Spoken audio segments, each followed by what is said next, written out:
Thank you all for coming to the CCL's second annual undergraduate research blast.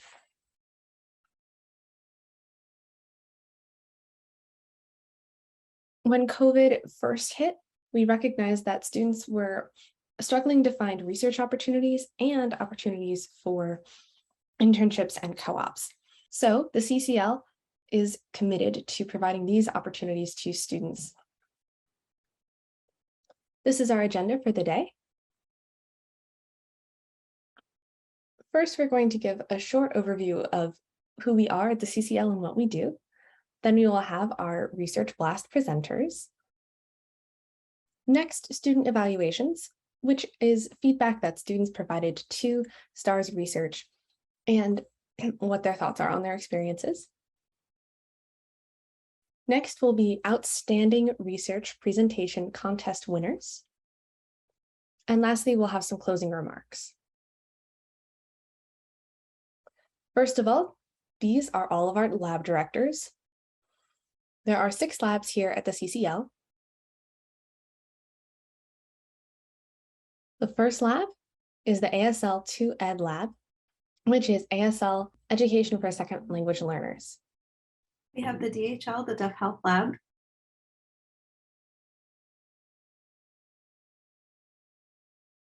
The Deaf Meta Literacy Lab.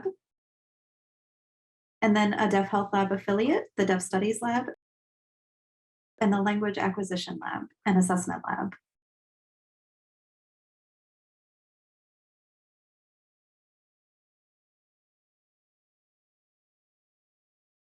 Students were placed in each of these labs based on their interests and which research topics best match their interests. We have these faculty who are leading the labs and who are lab faculty affiliates, and then we also have the CCL staff who work in the center.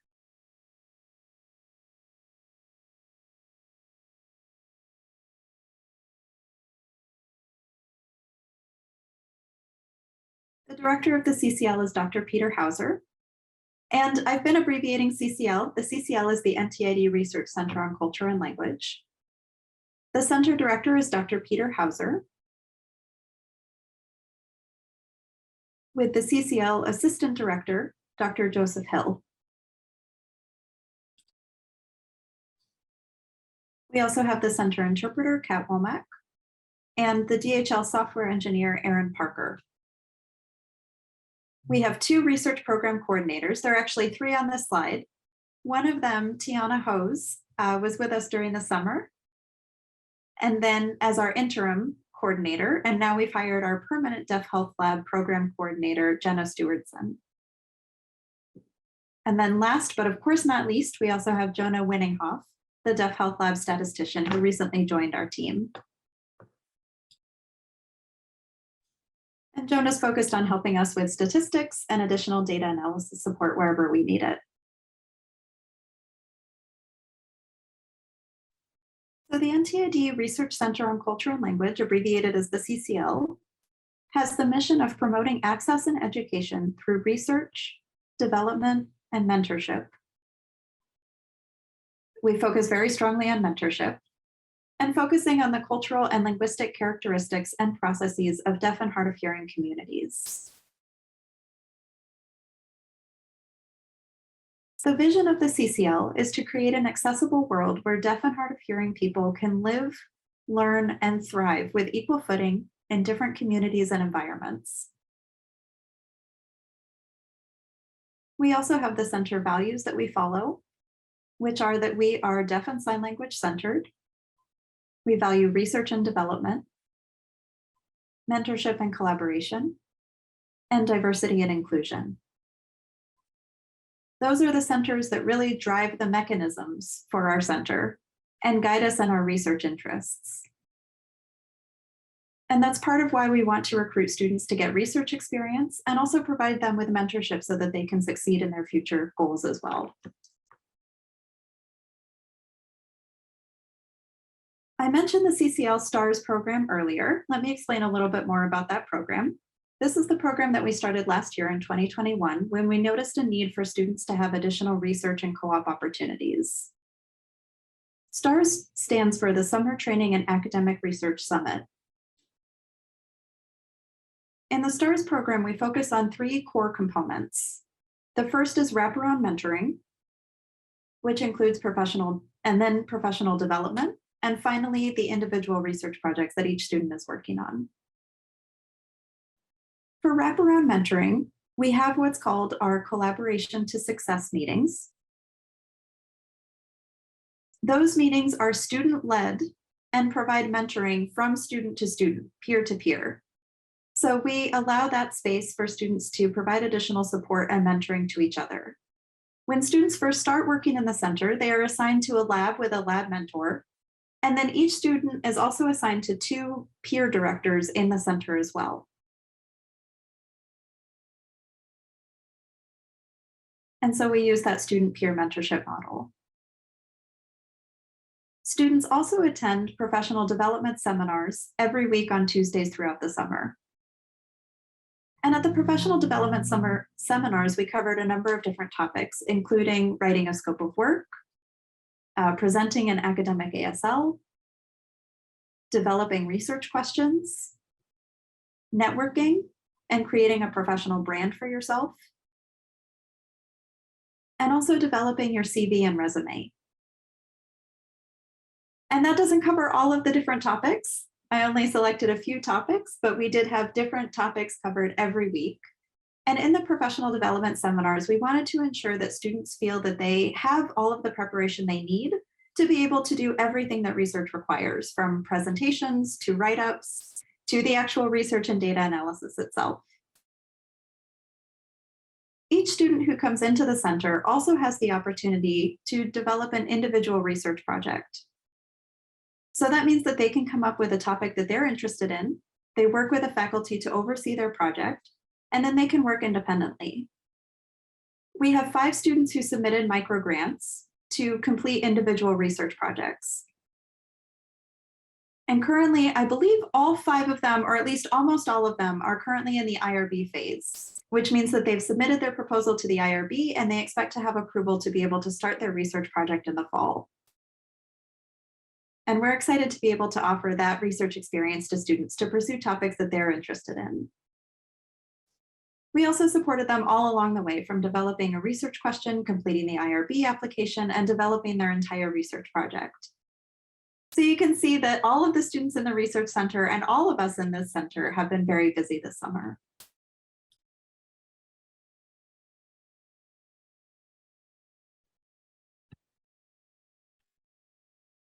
Here on this slide, you can see all of the CCL students from this summer.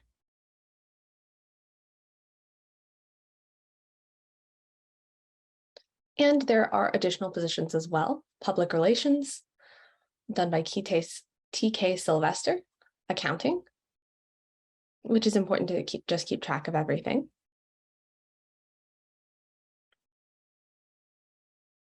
Ryan Mack was our journalist.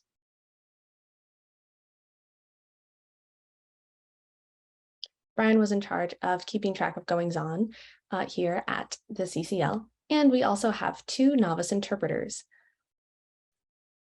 And the goal of novice interpreters is to support recent graduates from the RIT NTID interpreting program.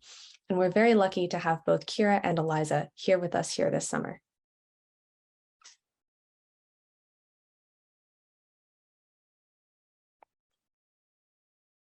Next, you can see the students listed by lab and the lab directors which they work under.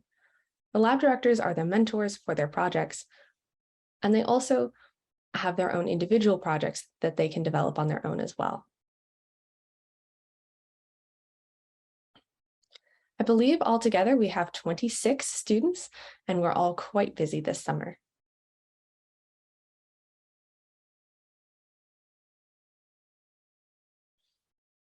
So all of these names, what really did they do this summer? Well,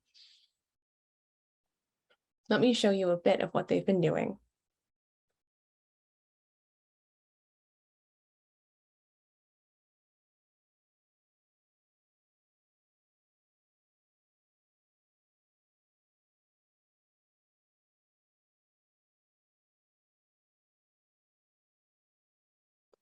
Altogether, There were 16 presentations at the Undergraduate Research Symposium. Each student and their mentor and/or lab director work together, and then you can see the different project titles listed on the right-hand side column.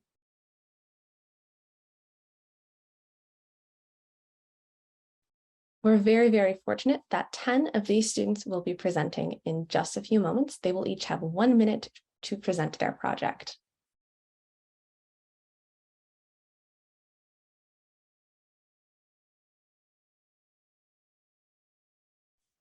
Hi, everyone. Our research team has developed an app that allows remote sign language interpreters to be displayed on smart glasses. That way, deaf consumers don't have to look back and forth between a presenter who's speaking and slides and an interpreter. So instead, deaf consumers can see everything through the smart glasses, and that way all of the information is concise in one space. So a remote interpreter may face some challenges if they're not able to see the room as the deaf consumer in the room is able to see their surroundings. So the goal of this study is to find a way to improve interpreter skills in facilitating communication in different environments for deaf consumers using different webcams. And the goal of this is to help us identify what the interpreter's experiences are and what the benefits and challenges are of different webcam systems and their pros and cons depending on the different situations. We found that not one type of video, not one type of camera can fit every situation. So that's why we're focused on the consumer experiences relating to the benefits of each of these different types of webcams. I had just a little bit more. Of these four, the first one is AI, and then the third one is remote controlled, and the last one is a 360 panoramic view.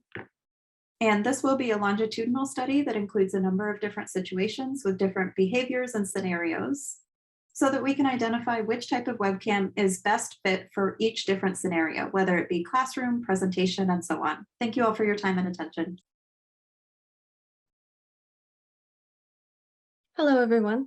My team and I worked to understand the barriers to access for deaf and hard of hearing people living with HIV and AIDS. Thus far, the literature has no data and there has been no research on this particular topic or population. We found a few basic findings from our research.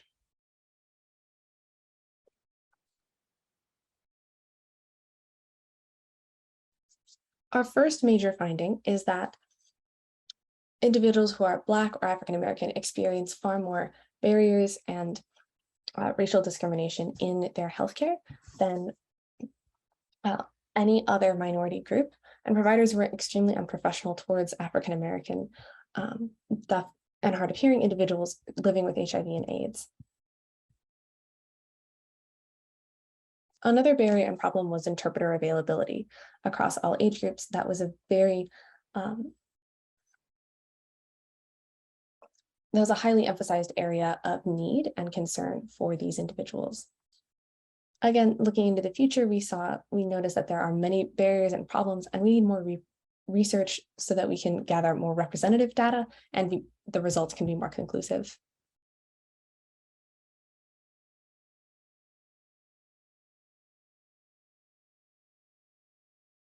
My research project was on menstrual stigma and alternative products in the Rochester deaf community.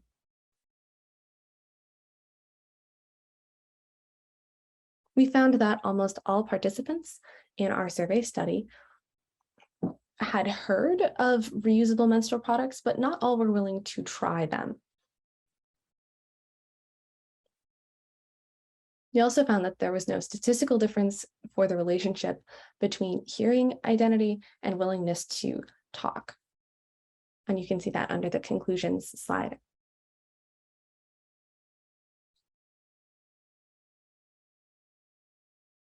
We also found no statistical difference between a deaf individual and a hearing individual in terms of their willingness to try these reusable menstrual products. In the future, we would like to increase more participants. And so we can then increase our findings and inquire also to gynecologists and their comfort and doctors on these topics, specifically working with the deaf and hard of hearing community. Hi, everyone.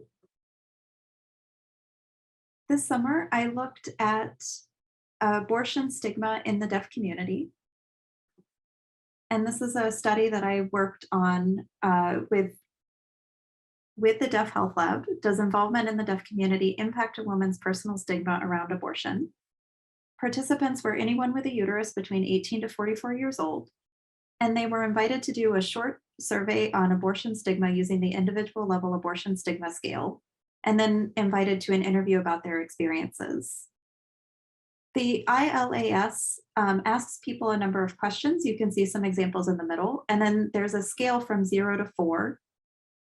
And the results of the scale indicate having a higher stigma or a lower stigma about abortion. Right now, we only have a few respondents, and most of them had not experienced abortions.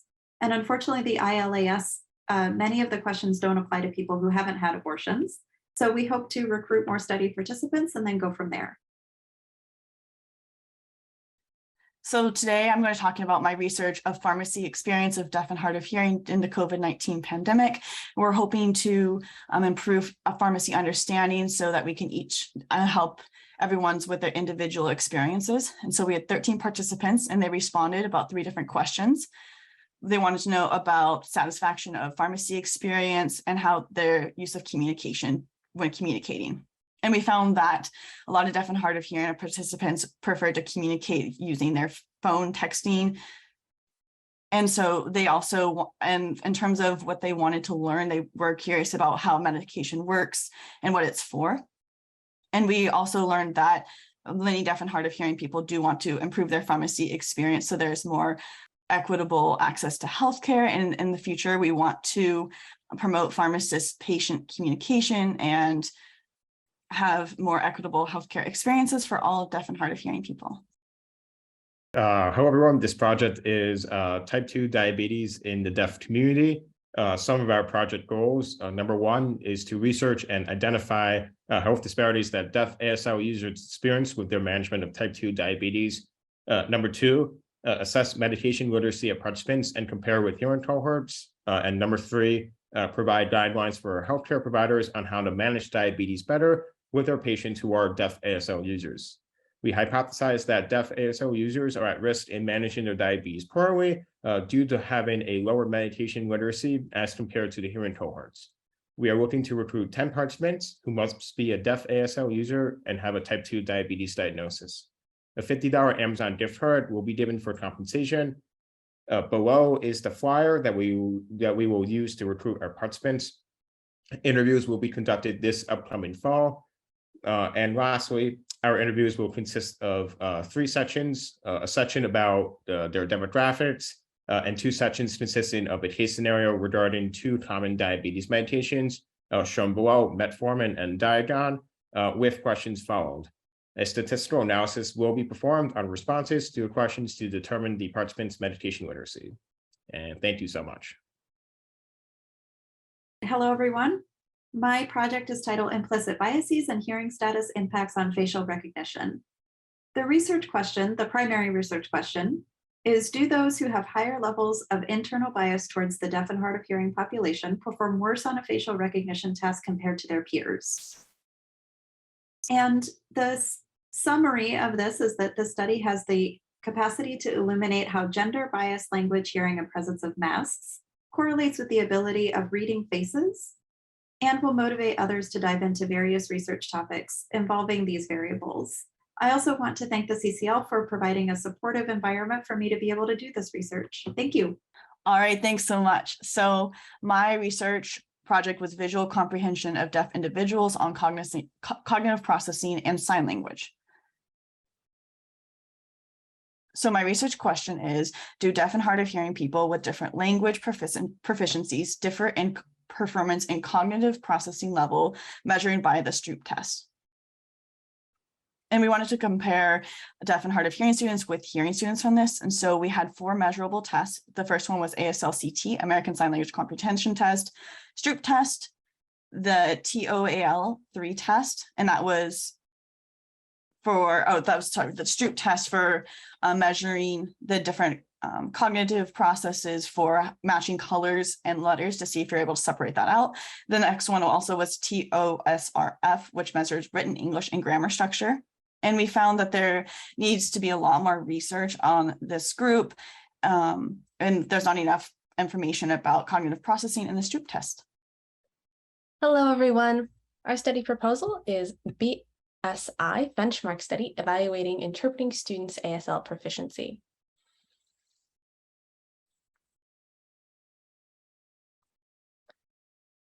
First of all, a statement of the problem.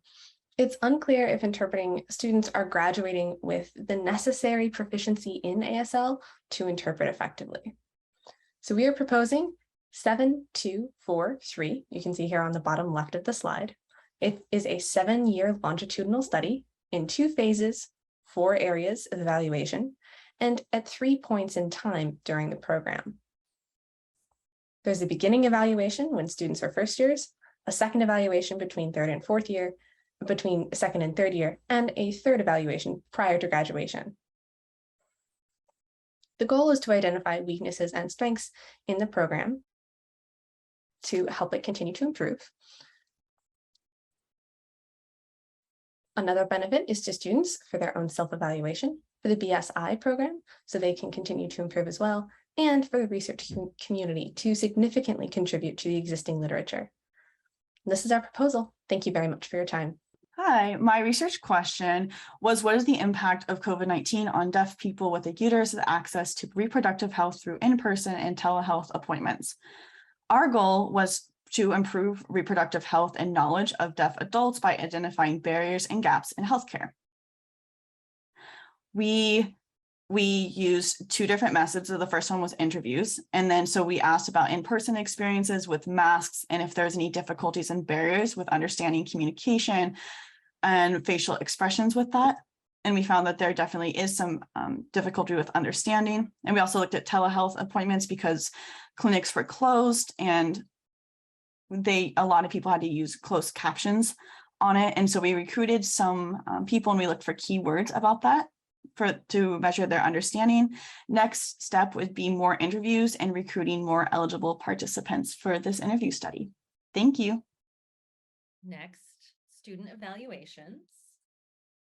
Take a moment to breathe. I would like to thank all students for your very quick presentations this morning.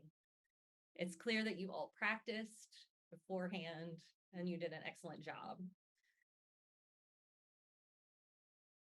So now we wanted to get the students' opinions about how we are doing with the STARS program.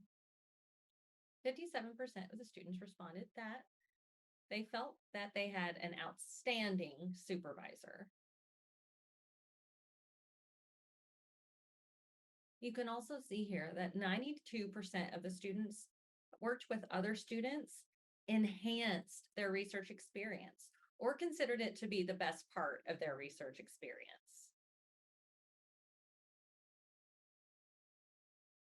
And then 64% of our students began to consider attending or applying to grad school or obtaining at least a PhD or master's or a professional degree. They may have come into RIT with just a goal of getting their bachelor's degree, but now they have begun to think beyond that. We have shown our students that whatever help that they might want, we are here for them. If they have a goal of their PhD or a master's degree, whatever it may be, we want to support them. So the CCL Stars also decided to create the CCL Outstanding Research Presentations Contest. And the goal of this contest was, if you remember, our 16 students who submitted presentations to the RIT Undergraduate Research Symposium, each of them had the option to also submit their presentation to our presentation contest. We had 4 external evaluators look at each presentation and score them, and we are very excited to announce the winners today. The students do not know who won yet. So the students who are here, when your name is announced, you're welcome to turn on your video so that we can congratulate you for your hard work. All right, Dr. Hill, would you like to add anything? Yeah, I do really want to emphasize just how amazing work was produced this whole summer. Everyone did great quality work here. I really enjoyed working with you all. I was in another country during a lot of this, so I, had to hear a lot of it from other people because I didn't get to be there directly, but sounds like great work. So I'm going to announce 4 students and then as well as 3 other people. So the first student is Badri. Second one is Chase Martin. Then we have Lucas Saracino and Manjo. See, congratulations to all 4 of you. Great job. I'm just typing in chat. If any of you are here, Badri, Chase, Lucas, and Manjo, please feel free to turn on your videos. We would love to see your faces and congratulate you. Congratulations, Lucas. Congrats. And Chase too. Congratulations, Chase. Thank you so much. I appreciate it. I'm not sure if Badri or Manjo is here. We'll have to let them know in Slack. But congratulations to all 4 winners. You all have done such amazing work. And you have won a scholarship to the AberCamps Conference, which is the annual biomedical research conference for minoritized scientists. And this year it is happening in Anaheim, California in November. So everything is included, the cost of your flight, hotel, and food while you're there. And I'll be there. I look forward to seeing all of you there. Thank you so much for this amazing opportunity. Hello. Congratulations, everyone. Okay. So as the last slide says, we really want to thank everyone who was involved in the CCL this summer. And not only this summer, we worked hard and we also played hard this summer too. Yeah, and I just want to emphasize, this was such a great work for our second year. This great presentations, great research, 1-minute presentations, very good. And so again, I just want to tell you, you all did amazing, and I see a lot of success in the future for you all with all your amazing hard work. And if you're a lot of the students are now considering grad school, getting a PhD or a master's, and so it's interesting that we were able to help change their goals a little bit so that they can figure out what they want to do. And so some people want to be researchers or mentors or want to go into industry. So it seems like there's a lot of passion to be continually explored, and we're glad we got to start that this summer.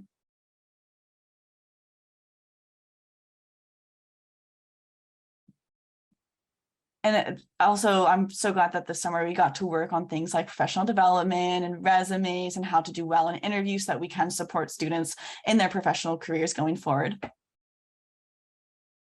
And so I'm really happy you were all able to join me today and this summer to learn.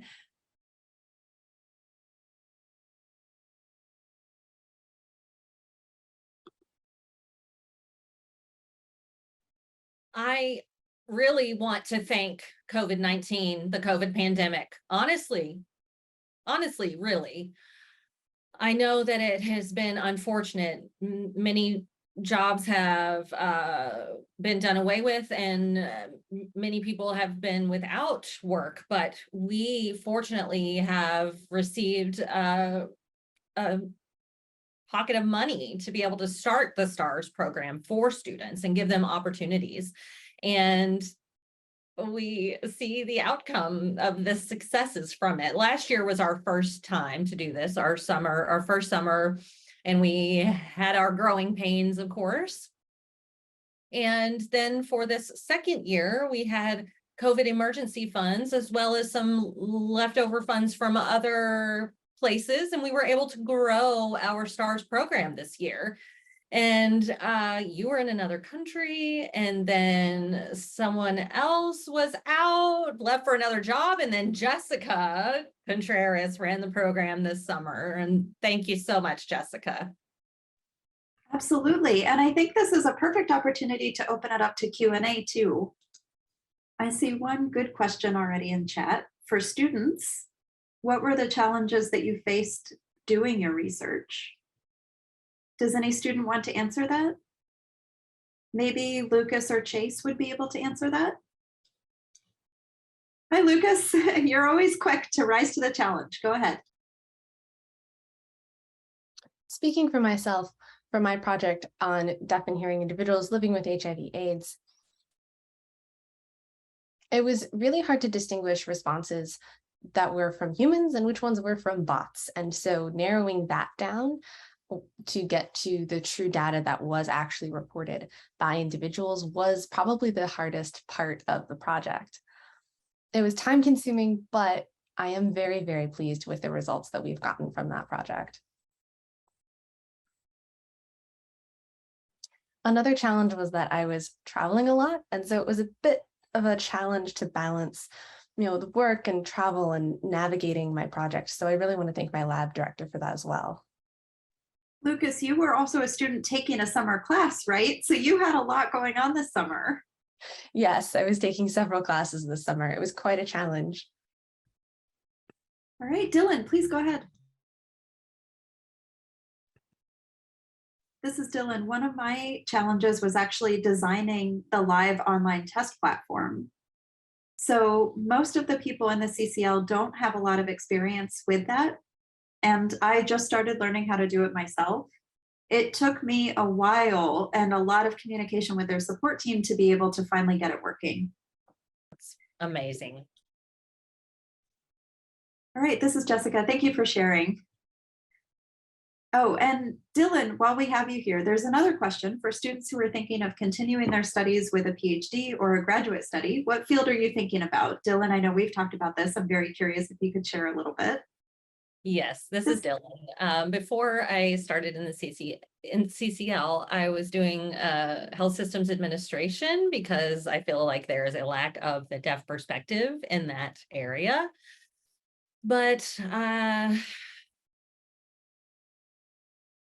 I've trained over 100 folks in different places, places that I've worked. So actually working in the CCL, I was able to work on developing my research skills, and I am more of a research scientist than I thought I might be. So I feel like I might pursue a psychology degree for my master's, but we'll see after this fall semester.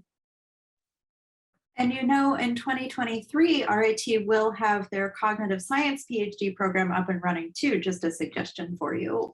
I sure did hear about that, and that is another option I am considering, but I'm gonna focus on completing my requirements for my bachelor's degree, and then hopefully I'll have a more clear decision on what I want to do at that point. Wonderful. Thank you so much for sharing, Dylan. Any of the other students want to share about their plans for the future? So my next step after I get my degree is to continue with my psychology experiments that I'm working on. And there's a new program in the liberal arts in the fall. And so before I graduate, I want to make sure I'm continuing with that research. Yeah, Chase, you're already ahead of the game. You've been working on developing your CV. You've already been writing your personal statement. Wow. It's clear that you're very motivated. You've been doing a lot of work, and I look forward to seeing your success. Thank you. All right, Cami, I see that. How cool would it be if the new PhD program was deaf dominant? I think that would be very cool. Perfect. Any other students want to share their next steps?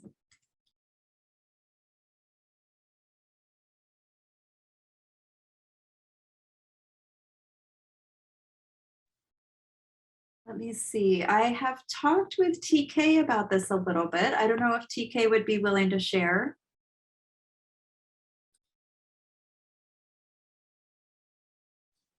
Anything you want to say, TK? If not, then I'll look at more questions. Hi, TK. This is TK. Hi. Yes. Okay. I think I froze. So I wasn't involved in research specifically, but kind of helping others with their research projects a little bit. And so I became a little bit more interested in research, but really I'm thinking about, outreach and learning about deaf and hard of hearing individuals in different areas. We definitely need someone focused on that, on dissemination. So people who do research have important findings, but the way that that's communicated to, general people need some work. So TK, I really appreciate your work with us this summer, making us look great. Thank you. It was good to be here. Rain, was 1 minute too fast? And if so, what's an ideal presentation time? Maybe Dr. Hauser, Dr. Hill? Dr. Hill, what is an ideal time? I think it really depends on what the topic is. Sometimes it can be overwhelming if it's coming at you too fast, but I know the students practice, and so if you can get it under 1 minute when you're practicing a lot, so that's good. So the students had already presented a longer presentation for the past event, but in this they had to shorten it a little bit, and they've had to figure out how to shape their ideas well so that they can fit it all into 1 minute, and so they did great with that time boundary. Sometimes actually 1 minute is too long. That idea of the elevator pitch. If you get on an elevator and you see this president of whichever company and you are asked what you're working on, and you have just the amount of time from, the time that you're in the elevator to be able to talk to them about your project. So it is a good practice to summarize everything down to 1 minute. Maybe next year we'll try 30 seconds. Right. Yeah. A lot of academics like to really talk a lot. So it's good to learn how to do that. Right. And not even just getting to 1 minute, but the students have been working all summer on learning about their project, learning about their lab, collecting data, analyzing data, creating a poster, giving a poster presentation. And then in the very end, they have to put all of that work into this cumulative 1 minute presentation and really get to the point of everything they've done and all of their hard work the whole summer. Also, in graduate school, you may be asked to do something similar, and be good to know how to do it and have this practice. That's a great point. It is a good skill to have. And it helps with retention. Some graduate schools and medical schools have elevator pitch competitions. That's very interesting. Wow. Something to think about for next year. Maybe an award. Oh, and I see that Tiffany and Miriam both did a 3 minute competition in the past. Wow. Yeah, I know there's a very large linguistics conference that many people go to. And so they had to do 5 minute linguistics presentations, which is a lot to condense all of this technical stuff into 5 minutes to talk about conclusions and everything. So it's important that you just pick out the most important details of that so that your audience can get everything they need to know in that short amount of time. It is very impressive. I have a question for the students related to the evaluation. I believe that you said less than 60% felt that their supervisor was outstanding, which means there's approximately 40% of the students that felt that their supervisor was not outstanding. Those were the students, 57% said that their supervisor was outstanding, meaning the top highest scale that they could have ranked them. Wonder what the curve looked like for the distribution of that. But I'm wondering if any of the students want to talk about their mentored experience or mentoring experience from the summer. This is Dylan. Hello. I would say that my mentor did pretty well in terms of balancing self-care and work. They encouraged us to have a good balance between our personal lives and our work lives. Our lab was very collaborative, very supportive. As students, we do have some weaknesses, and so our lab director was very focused on improving those weaknesses and also focused on strengths. So my research project is something that's really interesting to me, but it gave me some good networking experience, research experience, and presentation experience. I'm very grateful. Thank you for sharing. This is Jessica. Anyone else have anything to share? Thank you so much, Dylan. This is one. I do have prior experience in research. I actually have another degree in physics, which is very different from my current major as an interpreting student. However, I worked with Jason this summer, and my experience with Jason has been really incredible. He's very supportive. And also in past mentorships, the mentor has been, shall we say, a little overprotective or a little bit more of a micromanager. And Jason was very good at navigating our relationship together. And it was a real pleasure to work with him. He wasn't focused on controlling my every move, but focused more on the goal of what we were trying to do together.